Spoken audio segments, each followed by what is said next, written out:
Good evening. You're listening live to the Extreme Movie Show. I'm your host, Rob, broadcasting to you as usual from the Pine Hills Palace, just west of Orlando, Florida. I am in the Extreme Studios. And on the line tonight with me from the Great Midwest, one RDV is joining me here. RDV, tonight we're going to be finishing our coverage of season 1 of The Madison, starring Michelle Pfeiffer and Kurt Russell. Love Kurt Russell. Michelle Pfeiffer is great as well.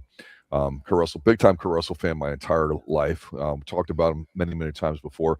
And I got to tell you, you and I often review Chuck Norris films, action stuff, 80s, 90s, all sorts of things, right? This Taylor Sheridan stuff, I know it's at critical mass for years now. We do Tulsa King, we do Landman. I will say this, after these first 3 episodes, which are very feminist in nature, which isn't a negative thing, I'm just simply describing how I see it. The men are pretty much non-existent in here. It's about dealing with grief and trauma, which is currently a hip thing for the young generation.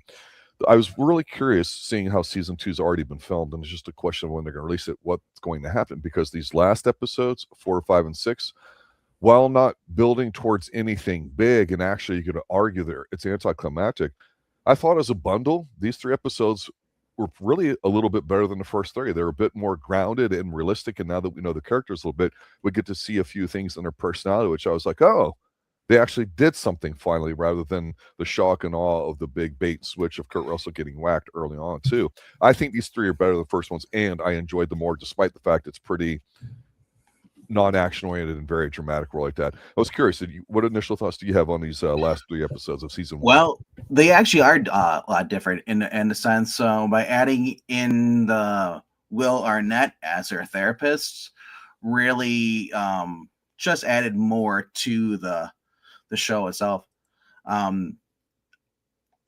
the show is pretty much about dealing with grief, as a family. It's obviously it's aimed towards women, but I mean, it's guys can still watch it though. It's not horrible, and it's not where men are stupid or men are bad, blah blah. It's not making fun of men. It's more so the show's called The Madison because it's the Madison River, where in Montana. It's basically the main character, actually, believe it or not, if you guys haven't figured it out, it's on the thumbnail. Michelle Pfeiffer is the main character. It's her dealing with everything, and everyone else is kind of like an extra or extension, like a supporting cast. And these last 3 episodes is I kind of figured especially going towards the end of here, what was going to happen is pretty much with her ending wanting to go back because this is the only place that she feels happy. New York, it's just realizing, appreciating what her finally understanding what her husband saw in this place, right? And honestly, like the kids, we had some like some character growth with the grandchildren, especially the older grandchild hanging out with the neighbor kid, going horseback riding and stuff like that, bonding with with her.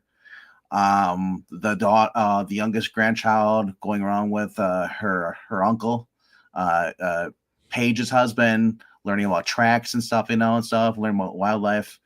You see her kind of getting some more character growth to it here as well. Even her, they also remind you that she's a kid after the second episode is them actually doing the burial. And after all that's over, they go back and they find out there's actually like a wake going on. Everyone in town knew Paul, and since they kind of like they said, it's like, yeah, you didn't tell us about the funeral, so we let you have that, but we're gonna have the wake here too. It's like, and in a sense, that is kind of like I would be offended, be like, hey, you're not family, and you're trespassing. I'd be kind of irritated. Are you serious? No, a little bit I would, because like, one, you showed up unannounced, now it'd be different. Like, no, if everyone there was in town and pitching and helping you out stuff, then you'd be polite. I think one of the people imagine people showed up at your house and started doing all this stuff. They didn't ask you. And the reason I'm bringing this up, because when they get back to New York, her friend decides, you know what, we're going to throw a memorial for your husband, for all his business friends and stuff. And she did it more for herself, more so than she did it for Michelle Pfeiffer's character. I see what you're saying, and I definitely want to talk about her role with these two scenes. I think it's quite pivotal for these 3 episodes. Yeah, Um, I understand what you're saying on an intellectual level. I grew up in a neighborhood where, whether you like somebody or not, if somebody died on the street, and several people did growing up, the right hmm thing to do is you'd go get some food, make it, or get some takeout, whatever like that, bring it over the house, say, here, just wanted to bring you some food, and you leave, and that's it. Especially if they didn't have one. hmm Um, I understand what you're saying. I That's just the right thing to do, and if everybody knew him, they were doing it not for her. They were doing it because they loved Paul so much, and for her to sure. say, "You're trespassing or get off," But she you have doesn't no know them show. though. She doesn't know them. That's the But you thing know though. what? How many people has she met so far? She met the one guy that told her, "Hey, it's Now, none of my business," whatever. She met the one lady with the death certificate. That's almost like half the town, just a couple of people, and I think some of yeah, them were yeah, there, if I recall correctly. for the funeral, Yeah, yes. and they We were we had we all had very polite Cade. with her. We had Cade, and we had Van. I still can't believe the sheriff deputy, the one that Mhm. Abby likes. His name is Lover boy. Van Yeah. Van Davis. I was like, He's so hot right now. but you know what it reminds me of?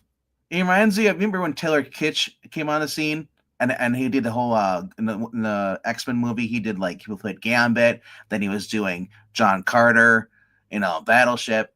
This guy Oh, looks like this might be he looks like a probably a not as popular as Taylor Kitsch is, but this is Ben Schnetzer as his last name. could be a breakout role for him. I It could could see be. that I honestly could. because that's Taylor, what every woman seems like they want. I just want a man who talks a little bit of an accent, well, and and is here's the thing real. too. He ends up breaking it off with Abby because he's like, realistically, you have a life in New York. I'm never going to New York. I'm not a city guy. I like it where I live here. I got boys here, and you're not going to live here. You're going to get bored because we don't have movie theaters and all that weird stuff, and all the new the stuff. They're very rural. And I'm thinking, like, what period or time period are they living in that city, or town they're in? But What do you mean by that? because every small town that I know of, at least I've been through in the Midwest, has at least some sense of modern technology, and or at least uh, either they have gymnastics, they have they have a rec center, they have things. It might be as fancy as New York, but they still have the common basic things, theaters and stuff you can go to. So I was just curious. I've been to several that haven't. Granted, not in the Midwest. Yeah, Up in the New England area, where I've got some extended family yeah. over several But states. it is odd though when you come across those places. Now that there are some places that they're maybe Amish towns, or just towns Right. that refuse. That's their gimmick. They don't have all the fan stuff. I forgot what part. I think it's either Connecticut or somewhere or up there. But they have no Pennsylvania, I cars think. whatsoever. You're not allowed to drive Yeah. your car through town. You can only do a horse. It's Yeah. interesting because, I'm not trying to argue, debate with you so much No, about no. whether it was appropriate people to show it, because it does demonstrate a key point there that it was supposed to be a surprise because it wasn't announced, but it also was a surprise too that as she was reading the journal, I think in the first episode there, I Yeah. think her friend's name is Liliana. She Yeah. was basically Yeah. saying, well, hey, wait a minute, the stuff he's writing down, he figured you were probably going to like read it at some time. So he's telling you stuff he wants you to hear. And here's the thing about Liliana's character that I thought was very, very interesting. She seems to me like she comes across as a genuine friend, the best way that she knows how. She asks her to come in there. She's like a lawyer or whatever like that. She handles Yeah. paperwork. She Mhm. says, she goes, if you're my friend, will you be here? She says, I'll be there in first thing in the morning. She's there in the Yeah. morning. She Yeah. shows up. She's nice, but she's also doing the hard part where somebody's going through grief and they're not themselves, of trying to hmm ground them in reality. Usually, Because like when this, you the sit role there the and say role that of the us. wake that they have in New York is not for her and she organized it, it's still the right thing to do, because when you're a gazillionaire like he is, a billionaire, whatever it is, Yeah. he's not just a rich guy, he's uber rich is what it comes across to me, Yeah. right? So let's say he's got 50 million, 100 million in the bank, whatever it is, in the private plan, all that. He's loaded. They're loaded. They've got trust. They're good to go. You have a team of people that are involved, people that are professional, and whether you like them or not, you still basically do all that. And since the wife there really didn't know what his arrangements were and all that. And that's the one little caveat I have about here is you don't necessarily hear too much about the will. Oh, you hear a little bit about it though. She guessed right about where he wanted to be buried. Mm-hmm. There's nothing wrong with her doing it. The interesting is that she realized because of how she was treated over there when they flew back, which is kind of interesting, to New York to type loose ends. I'm glad they did that. It felt like a totally new world, right? And Yeah. the people there weren't bad to her. They were just maintaining the relationship they had before, which is very superficial. And you can tell Sheridan hates big cities, and I get it, right? That's why he Yeah. wrote it Well, about we don't have these things here in this here small town, and I ain't going to New York, and when I we ain't get gonna get mugged riding my bike when I can do it, that stuff. It's not he But hates big cities. It's just that everybody knows New York. New York is full of liberals, full of a lot of people who are self-entitled. any major big city, Yeah. because of Yes. government, is usually that way. Yeah. And without government aside, I'm just saying that that's always been the stereotypical of New York. Yeah. It's been that since the 80s, the 70s. Any movies you watch, they're called yuppies. It's all about me. I don't have time to do this. Can we schedule this later? People are inconsiderate. We saw this, especially when Paige goes back to work guess where she works?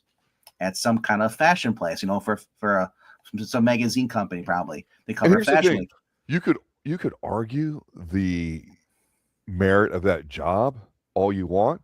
She's a working professional and she's making good money and she's in the business environment. I'm getting up. Her scene was one of the best in all those episodes to me.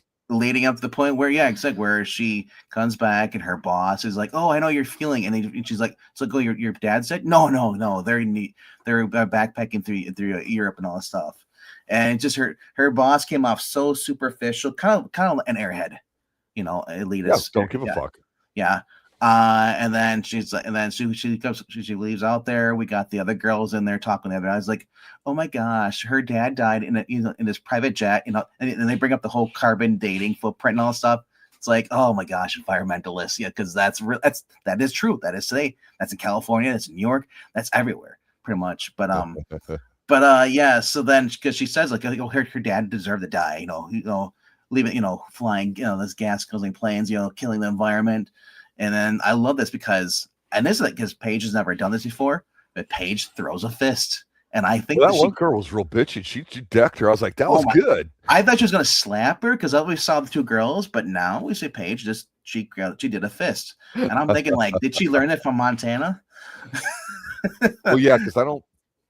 Well, remember, she got into a fight with her sister in the first couple episodes, the cat fight. Yeah. Pretty good, right? Exactly. So she's not afraid to scrap it up. Exactly. So I was like, oh man, he just dicked her. And I was laughing again. The girl's gonna shine her, and then of course, that scene popped up online, and people were saying like, oh, this is so thing. Oh, of course, a woman's gonna get off. She's not gonna go to jail. Blah blah blah blah. And I'm thinking like, are you guys watching the show? Like, so basically, the scene is that Paige ends up calling her mother and Abby, who was actually hanging out with her friends because her and her friends are kind of, oh, you got a booty call and stuff, he's like your nice guy, so and it's basically setting up for Abby's going to go back, of course. Abby calls and she calls her up, Montana boy, her sheriff, calls up Van, asking, hey, can you just talk to the other cop, explain to me what's going on, because she doesn't want to deal with it, or she's not. I don't know what she's thinking. Maybe because he's a cop, he can talk to her and get her sister out of jail. Like, he's like, okay. But the cop was actually pretty cool, and that was kind of realistic too. Like the cop, a lot of times the cops don't care, but that's not every cop. But when you treat somebody like a human, which is what they're trying to show in the show, and I like that because a lot of shows portray cops as being jerks because that's their propaganda. All cops are bad, But donut. yeah, or that too. Yeah. So I like that with so the cop is like, well, I don't want to do paperwork, talks to the mother and stuff. And it's like, hey, the mother is going, basically she's pressing charges. I gotta take her down. Okay, whatever. So the mom goes over, the girl in the ambulance, sees her with the shiner, he's like, so he's like, well, you're like, we're here. And it's like, can't say you didn't deserve it. And she's like, how dare you? The woman, it's like, and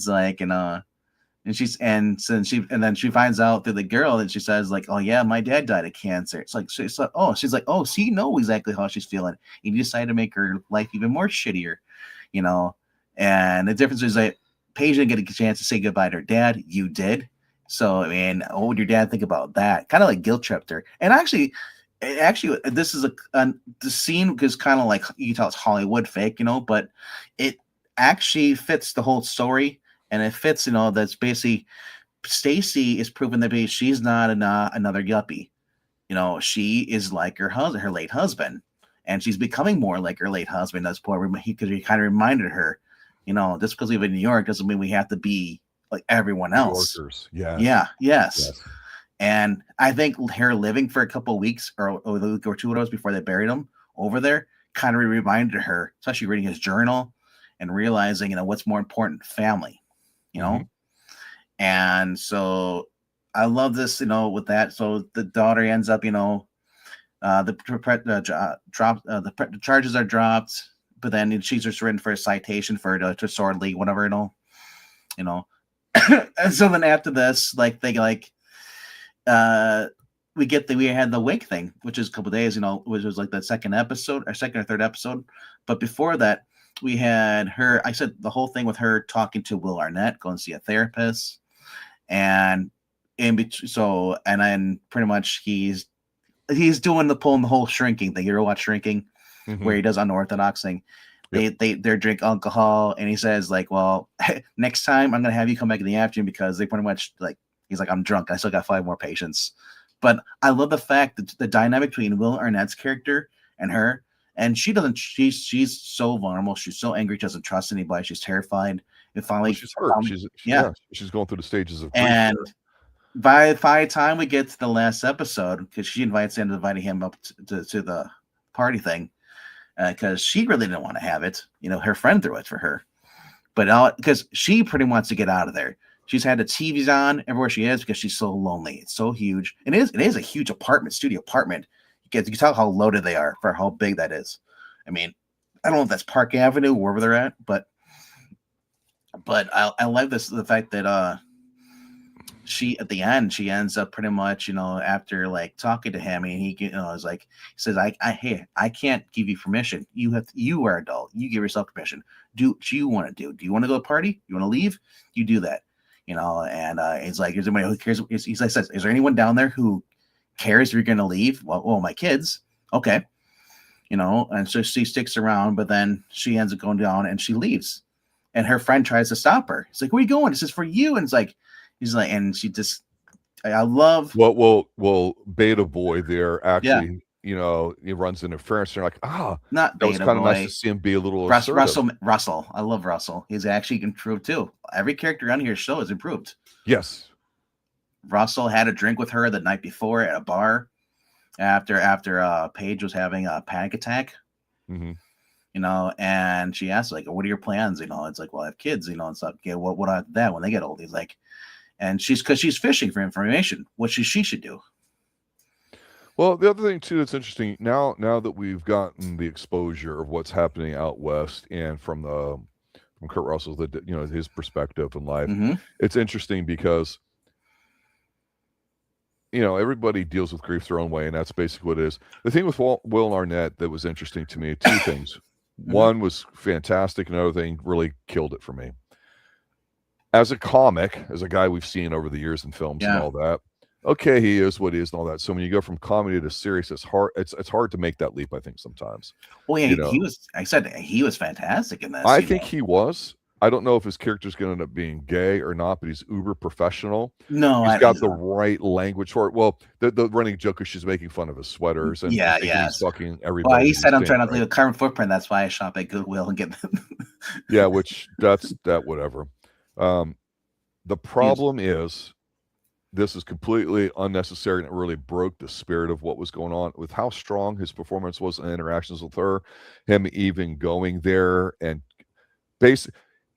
Sometimes, as a psychologist, you're trying to help somebody deal with something. Sometimes, it's just you present the pieces of information, let them make the connection. You've done your job, because when you tell somebody to do something or it's okay, then you take on the role of the superior and them as the underling. They now have a way out. And if something doesn't go their way or if it's not what they expected, there's resentment created in a relationship and all that. So that's why he said, my job here is to just do whatever. So it was very well written, him explaining to us watching it, that it doesn't have to be this weirdo stuff. And how does that make you feel? Which he did do, of course, 4 or 5 It times, was right? reminding her that she alone has the strength. She decided she wants to have a good life. Exactly. She said, He's and empowered her.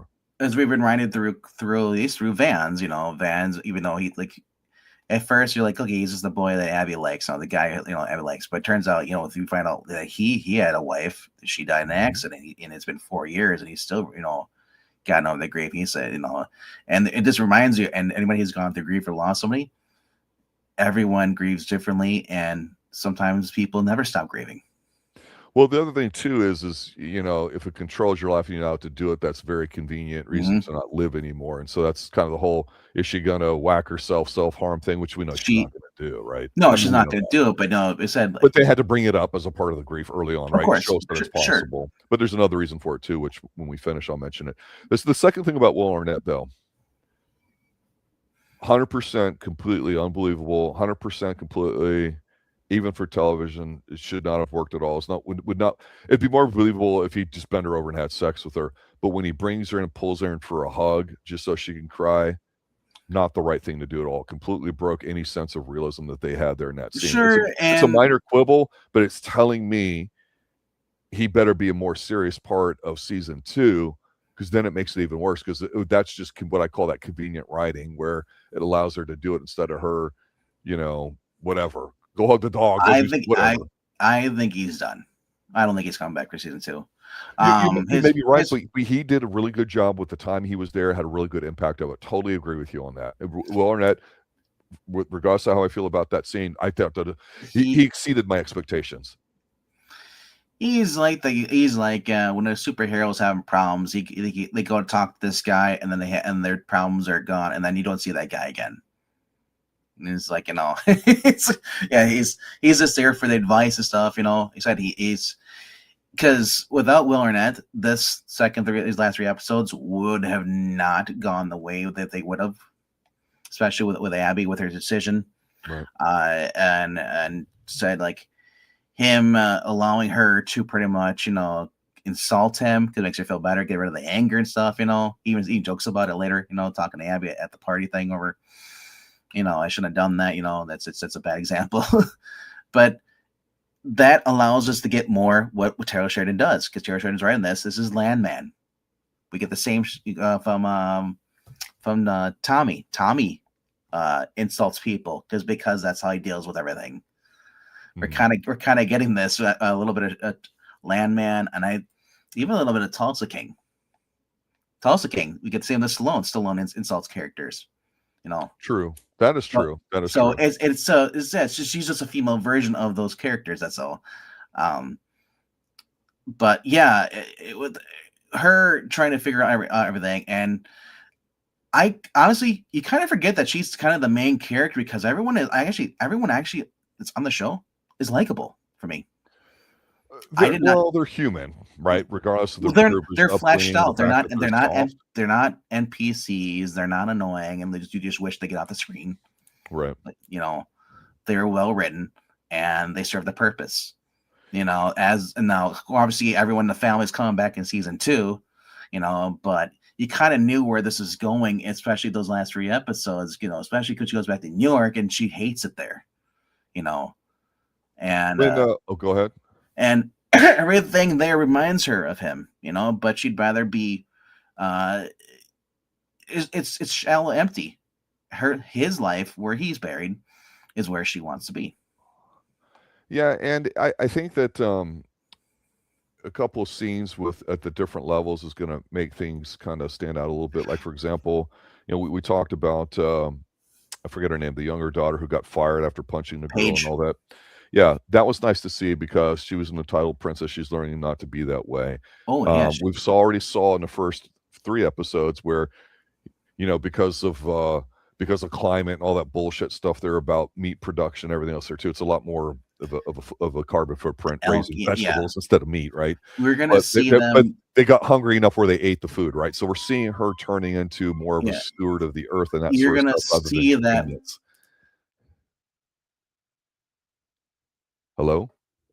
The Native American Indian stuff, they still keep bringing that in with the grandchildren, and until You notice when the youngest grandchild, when she's going to grab the cookies, there was a Native American there, and he's like, oh yeah, Indian or whatever it's called, taco, or it's like, she didn't correct him.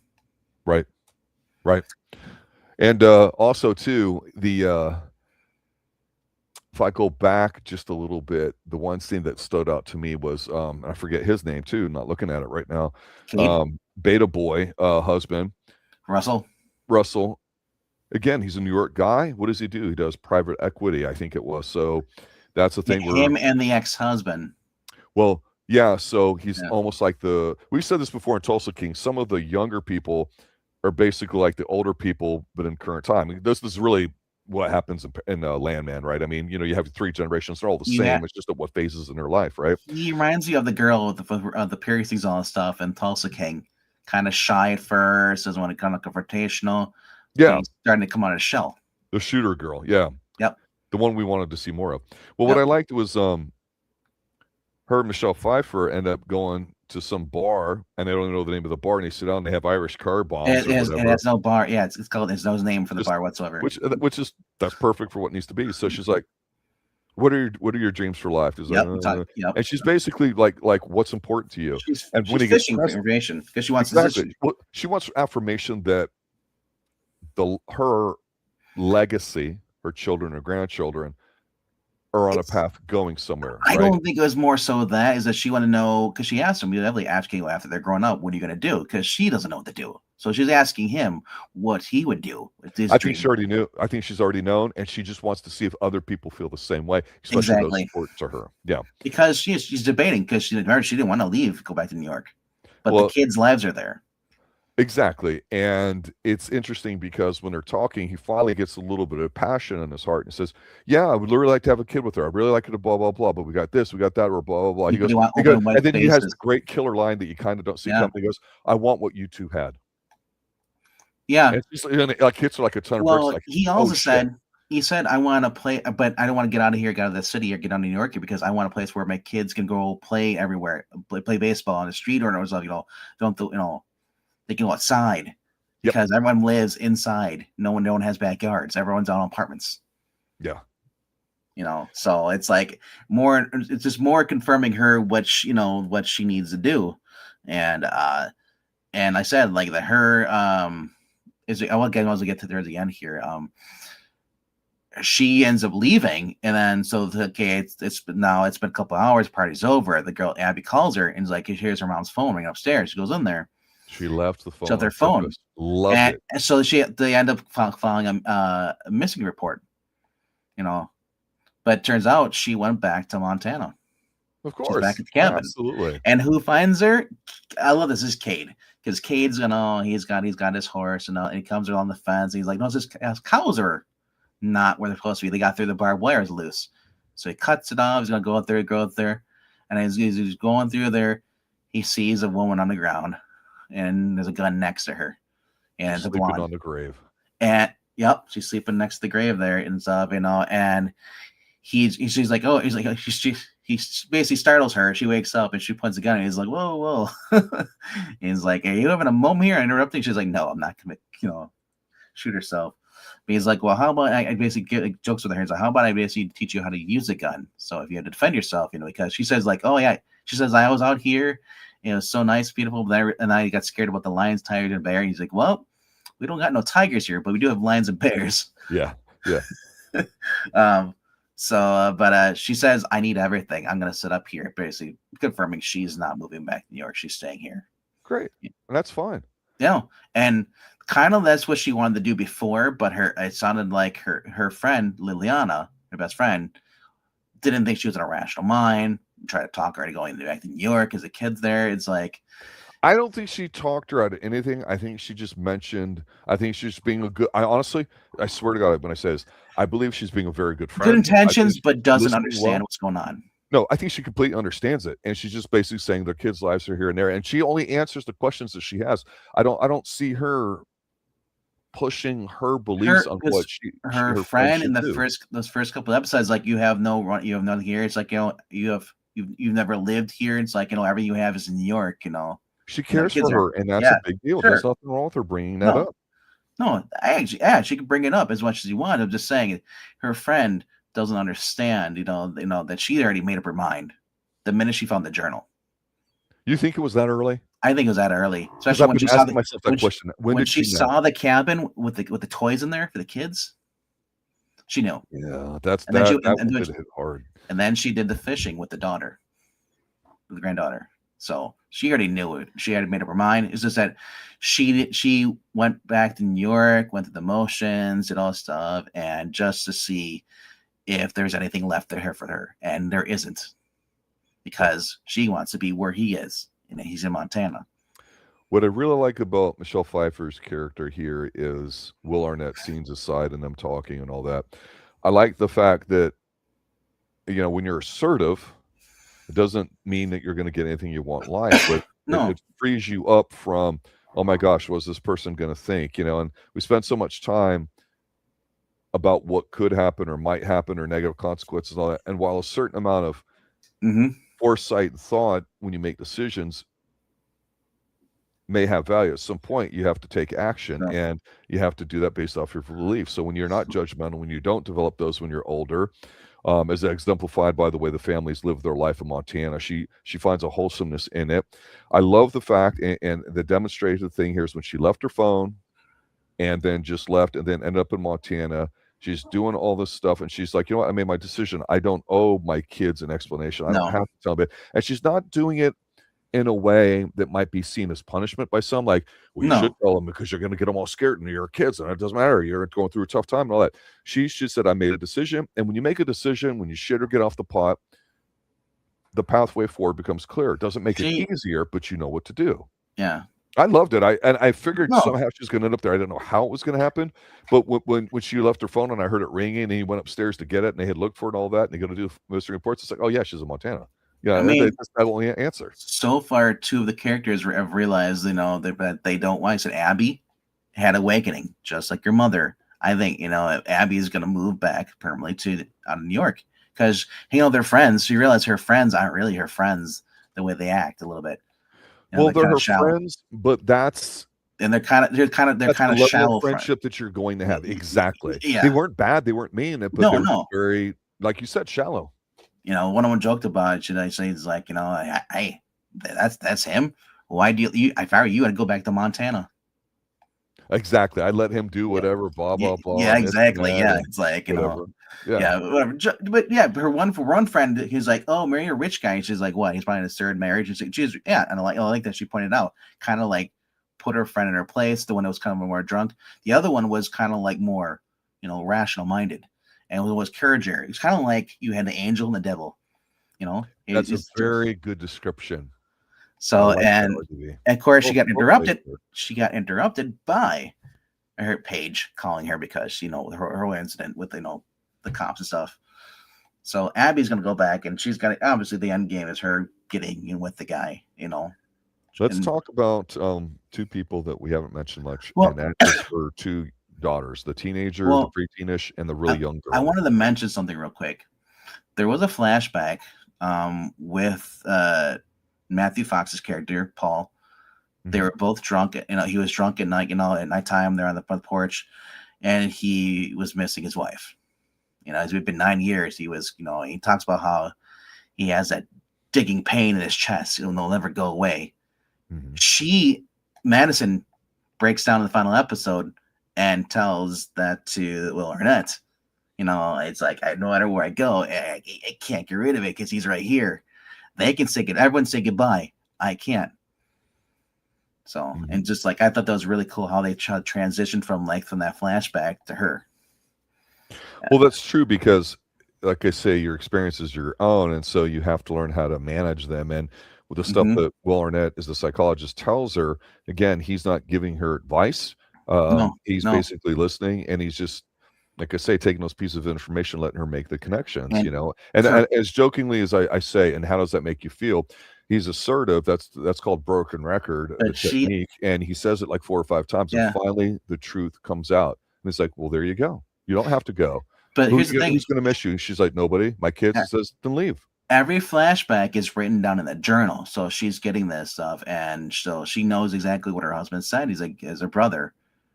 the difference between guys and girls, a guy, is like, we let them go and then be having a moment in their thing, moments, whatever they deal with it. But we're there. We're this there is the listen. That's it. What's interesting about marriage, and I'll bring this up because people have different views on it. Obviously, majority of the time, it's was arranged marriages, and you had no selection in it. Currently, the way it's viewed in the United States, legally speaking, it's a contract written between two people when they sign papers and laws and states and all that stuff. At the end of the day, you have, what's called in biological terms the pair bond, which that's why you're always glowing, your hormones are going crazy, you boink like bunnies for a while, but then it gets replaced if you're there long enough with the person, and it's something called the pair bond. And then that is replaced with a sense of like calmness for it. And that's why the high body count's frowned upon in terms of women's value. Or the couch. She's like, she asked me about the couch, how many? He's like, none. Yeah, but I mean, I'm just being serious. Yeah. It's like, again, you're adult, do what you want. But if you think sleeping with other guys is going to make you, a better wife when you get older, when you feel like you've hit the wall and all the stuff the language they use today, it's just not. So it's interesting because he does get on a soapbox. Kurt Russell mentioned something about the difference between men and women, which is obviously Sheridan writing. Yes. But the thing about divorce, meaning split, is that when you're with somebody and you know how they think and operate, and you pick stuff up where you want to, when they're going to fart, when they're sick, what they like, how they are, and all that, and you watch them grow, men and women, and you've been through everything that you've been through, what happens is your brain literally stops making those connections as an individual. And so divorce physically is like a very good word, because your brain literally does not know how to function independently, because all your decision making, even on a superficial level, well, I'll get this kind of bread because my significant other likes this, or this is going to make them, just whatever it is in decisions making, you literally have that split, and that's a physical ache in your body. And I thought Michelle Pfeiffer did such a great job of going from being pissy to being indifferent with the little things that weren't important, to really showing you how much she cared. You're 100% right. Yeah, when she went back to New York, she's in there, and get the flashback of him getting ready to leave and her criticizing him because he's putting out those nasty boots. She said she's like, like 11-year-old boy getting excited. It's like, Christmas morning. You and I as a guy are like, that's good stuff. I put on my boots, right? Yeah. And she got a little jealous because he took his ring off to leave it. Yeah, he said, well, last time I almost lost it. I had to spend 2 hours looking for it. I don't want to, and she's like, oh, she's like, nice to know they're still scared of me. But that's the thing. As soon as that scene comes up, I went, oh, that's the last time they saw each other. That punched pretty hard. I'm not telling you. And then, that was pretty good. She's smelling his clothes and stuff. It's like, it's just like I said, it's very spot on, very realistic as far as the grief and what people go through and stuff. It wasn't Hollywoodized, which I liked about it. Well, briefly, I'll mention that the young teenage girl, the one girl from the guy's family comes over on horseback, right? She rides off with her. She learns how to ride horses. That's cool, right? And I like how it's just, hey, you want to be friends? Come on over. I'll show you how to ride or whatever. And then a little girl, what's cool about her is she's kind of almost like her grandmother, like Michelle Pfeiffer, because she gets the little book and she's walking around with her dad. And it was cool to see her and her beta father guy. And I say that just because he's a passive guy right now, and he's going to become a servant. He's going to turn into a cowboy, I believe. And he's got, unique set of skills that might come into play in season 2, I'm guessing, which is going to be needed, I imagine, finances. But I love to see those two of them walking around, and he's like, okay, what do we have here? And he's doing the father stuff that he wants to do, right? They're looking at shit. Well, is it bear shit? Is it cow shit? What shit is it? And then they find something else, and she's like, oh, this, that. And the girl asks a question, and he doesn't really know how to respond. She goes, maybe the wolf was falling or whatever, scared the shit out of him here and chased him towards the water. And you're like, that's what a little kid would do. They're so creative and imaginative. And it was so refreshing to see the little girl kind of go through some stuff, because that's what little kids do, right? And I just thought those little touches in these 3 episodes here, not just with the grief, we're going to deal with that. It's how does it affect everybody else's life in their own way, for better, for worse. So it's going to be for better. But that doesn't mean that they're going to all get married and have a happily ever after ending. But you see them kind of realize what you miss when you're in the grind of life. And that's the awareness that you bring to yourself to say what's really important. If I focus on that and make that my primary responsibility for the day, I'll live a life worth leading. Now, I'm not preaching, I'm not saying anything religious about it, but that's what Sheridan wants you to be thinking about in the show to me. And they haven't gotten to religion part to it at this point that much, if at all, honestly. Not sure he wants you to do it. I think he wants it to be loose enough and open enough where just as a human being you can kind of get it. And so some people I know say he writes these characters too simplistic. That's kind of the point, don't you think? Yep. Yeah. What any other final thoughts, sir? I was looking up to see where some of these characters have been in other ones. The one guy's been in Suits, so when he's passive in here, I'm shocked because I think in that which guy, Russell, the younger husband, Cade. Whatever. Yeah, he. I think he was in Suits, which is a show where I think he was the one that's helping her out at the end of the episode. The cowboy. No. Russell is the one that's buried at Paige. Okay, the private equity guy, the beta guy. That's Russell. He's buried at Paige. I think he was in Suits, where he played a really smart guy who could like learn a lot of stuff really quick. Kevin Zegers plays Cade. He's been in like a bunch of stuff. He was on Titans. He was in Heroes of the Airbud saga. Okay. He played, the main character in there. Yeah. He's on Grace Point, Notorious, Dirty John, Power. Most recently was in The Rookie. So he's been in a few stuff, Not sure where the Paige or the base Paige McIntosh is actually L. Chapman. Mm-hmm. Is the actress. Not sure what she's been in, but yeah, as far as like these characters here, pretty much perfectly cast.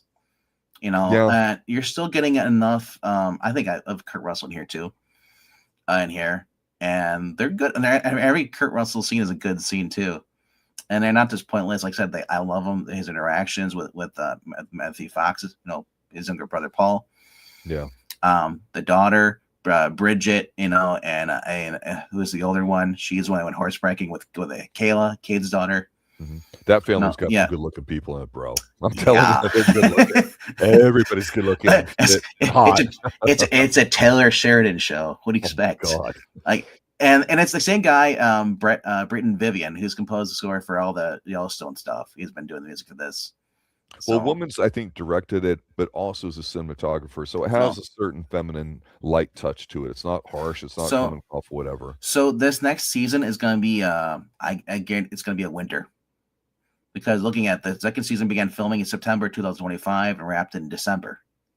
Well, and the other thing, too, one of the last lines she says there when she wakes up by the grave towards the end of the episode, she goes, yeah, the leaves here look a little different. And he goes, yeah, they'll drop here in the next cold snap before it gets to be fall.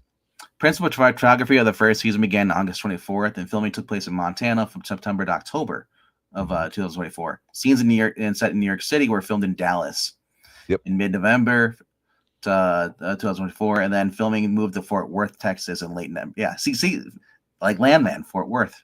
Mm-hmm. Everything's just like, I love it because it looks like New York and all you see all that stuff in there, and then it's Dallas. It's like, unless you live in these places, you probably wouldn't recognize, you wouldn't recognize them.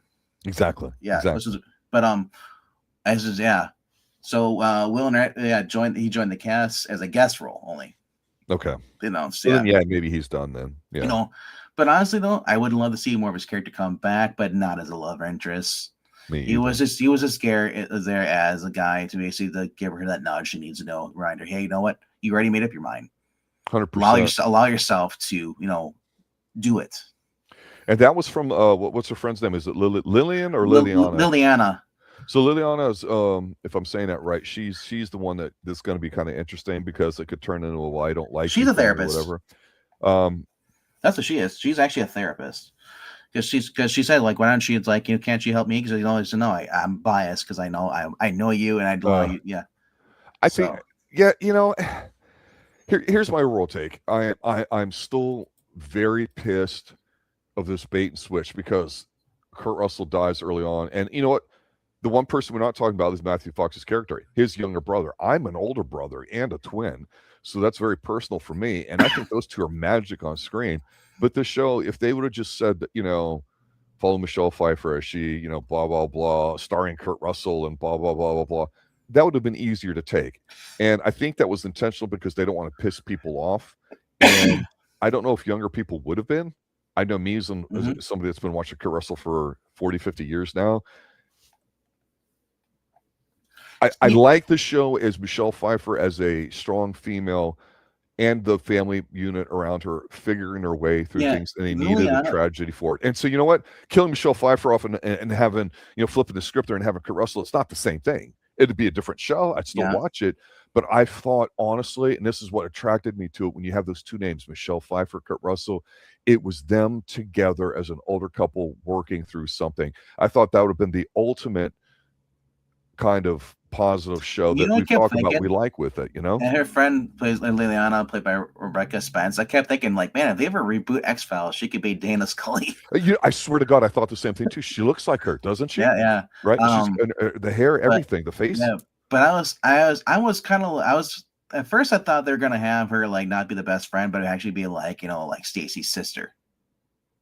Oh yeah, like an older sister. It's like that, because the way that she is, how she is guarding over. But having her as her friend makes it easy writing wise for everybody to say, "Hey, I don't really have anything that's tying me down. Let me get the hell out." Yeah. So, like I said, it's interesting to see what's going to go on with this. Obviously, they're going to have.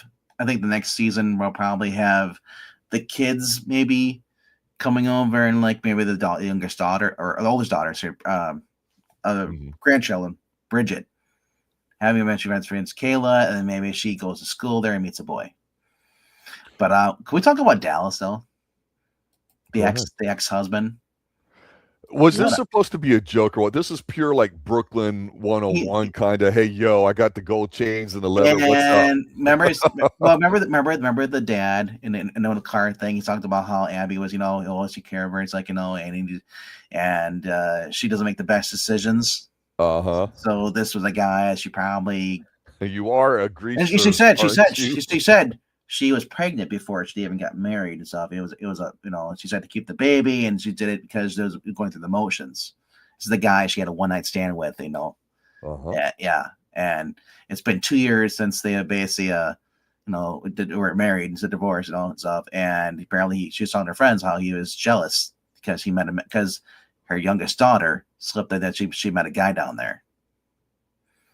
And I'm thinking, like, what a piece of work. And I love this with Russell at the wake thing. He was kind of asking, he's like, what you doing? It's like, it's like, yeah, because he asked about the job. And so Russell asked him, like, well, what about you? He's like, oh, doing the music thing? He's like, yeah. Doing a writing thing? He's like, yeah, I'm just getting my roots. He's like, well, I love Russell's like, what are your roots? They couldn't answer it to show how fake he is. He's wearing that. He looked like right? He looked like one of those Russian guys who just wear the tracksuits. I think they're top dog. Love it. Oh, I love it, man. This guy, he was one tracksuit away from God tier status as a dude. But you know what? No. I don't know what the intention of his character was because I didn't think he was hateable. No, he was what he was. Yeah, like your corporate chads. I've worked in finance before. Trust me, there's chads like it. We get our suits tailored, we do whatever. But you know what? Yeah, that's a lifestyle, right? Just like there's lifestyles in other areas. But I hopefully we don't see more of them. So 6 episodes. Titles, obviously the first one was a pilot, but the episode 2 was called "Let the Land Hold Me." 3 was "Watch Her Fall." It says it basically she's basically just grieving more. Tomorrow is goodbye because that's the episode of 4. Because episode 5 is actually the funeral. 5 becomes it's called "No Name and a New Dream," and then 6 is called "I Give Me Permission." Yeah, you own it. Yeah. So honestly, I'm looking forward to this. I mean, I could see this turning into the Waltons with a little bit of Landman. It's a little bit of Gliv. A little bit of curses. No, because it was boring. But I'm saying this could be like the much more modernized version of that, with a little bit more language.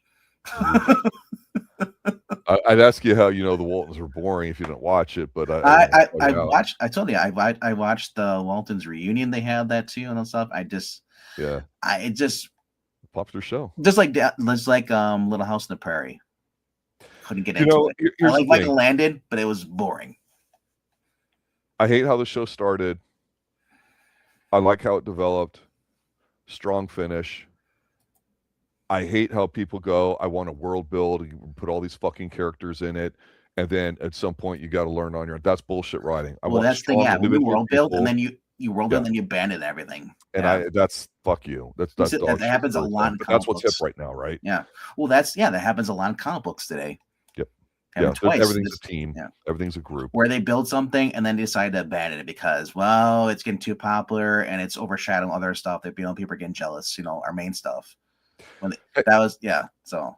I'm glad we covered it. I'm looking forward to roughly a year from now, or whenever they drop season 2. I'm sure we'll go ahead and cover that too. I don't know if they'll do 3 episodes at a time. It's a very watchable show. I would encourage people to watch it and check it out. There's some great acting, it's some decent writing, and the show's just beautiful to look at. You can definitely do worse with television than this. Don't mind the 3 episodes, at once. It's only 6 episodes, so it's not like you're getting like 9 or 12. Where it feels like a chore, because each are an hour long, and it's honestly, and they were actually well done. No filler. No, exactly. That's the thing. Yeah. There wasn't her, kind of like any weird stuff. It didn't focus too much on Paige. Everything basically focused on where the mother, no matter what she did, she had to keep living her life, and everyone's proved that everyone still needed her there and stuff. And the kids keep calling her this, and she's to the point where she's like, I can't deal with it anymore. They're all adults, they're on their own. And she's just confirming what she said earlier in the series. She said it's like, I'm not here to hold your hand anymore. You're all adults, and I'm going to do what I need to do. Mm-hmm. It's about me. This is about you. I lost my husband. You guys lost a dad. It's not the same. No, it's not. It is not. And as I said, this show, it's like really just like, wow, it's just so deep. But overall, though, I said, if people are saying, oh my gosh, I don't want to watch a show because it's all about women, it's not your typical CW show. It's not even that. It's way from that, and that's what sets Taylor Sheridan apart from all stuff. If you never watched Taylor Sheridan show, and you're crapping on this stuff because you think it's going to be all left politics, it's not really conservative politics. It's just what it used to be back in the day. It's more about individualism. Yeah. And being self-sufficient, basically being an adult person. Story. It has nothing to do with it's actually like people writing an actual good story. Now, would I love to have a spinoff series where it's just the father and his brother doing stuff? That's the show I'm waiting for still, Tyler. The next 20 shows you're going to have come out over the next 2 years. Why don't you make that, please? Or Matthew Fox, we're dealing with his wife, after his wife dies and stuff, and his brother coming out there. It could be a prequel. I'm still tired of men going through doing all the heavy lifting and dying all the fucking time so everybody can have their drama and their grief in their television shows. You know what? Because of Kurt Russell, it works, honestly. We'll do like Monarch. We can have his son, play him. It's a really small diary you left there for 20 years of yearly trips there, bro. I wonder how much more she's going to learn and read from it. Anyway, check it out, ladies and gentlemen. He's got a whole Encyclopedia Britannica. No. Anyway, tomorrow night, 9 p.m. Eastern Time. Season 4, Episode 6, final episode of Columbo for the season. The young 20-something Professor Pixel and I will be taking care of that. And then we'll move into a review. And then starting after that in a few weeks, we'll be on Season 2 of Forever Night on Wednesday nights. And checking that out. That'll be kind of interesting. And then you and I will be continuing Sunday night, our Miami Night stream. I believe we're on Episode 6. Yep. And I watched it the other day. Very good episode. So thank you, ladies and gentlemen, for showing up. Thank you for liking, subscribing, retweeting. James Edward almost. Yep. Absolutely appreciate that here too. And for all those people with the Chuck Norris stream, that was very cathartic. Glad we had a chance to talk about it. RDV, I want to give you credit for going through an adult drama that if the name Tyler Sheridan was on it, I don't know if you really watched it because I know that's Yellowstone. Russell, and that's why I wanted to watch it. Yellowstone had I'm sorry, Kevin Costner, but I'm not really a huge Kevin Costner fan, But this had Kurt Russell attached to it, and Michelle Pfeiffer. I just saw her. She was in Ant-Man and the Wasp and stuff. They brought her on that. I was like, whoa, she's acting still. So it's kind of cool. And the fact that you put her into a Taylor Sheridan show, I was like, dude, that's gold. Give me some more Michelle Pfeiffer. Yeah. You know who should show up? You should show up in this. We should get Tony Montana. No, just no. So he can yell his lines. I don't think so. Maybe we'll get this in the dark wind or whatever it is. The other show on AMC, a little crossover there too with some Indian lore or something that they. Yeah, but this isn't going to cross over with any of the Taylor Sheridan shows, which some people could do good at one of his shows. Now that I'm thinking about it, what was that? Give me your gut reaction, or don't think. Just give me your gut reaction. Seriously, Matthew McConaughey. Actually, McConaughey could do a Western stuff. We've seen his reacting range in Frailty and a few other shows. Yeah. And I don't know why he's not doing TV shows like this, Man. All right, ladies and gentlemen, good night. I was going to say, imagine if Taylor Sheridan would have had a Chuck Norris show. Yeah. That would have been great. Anyway, good night, guys.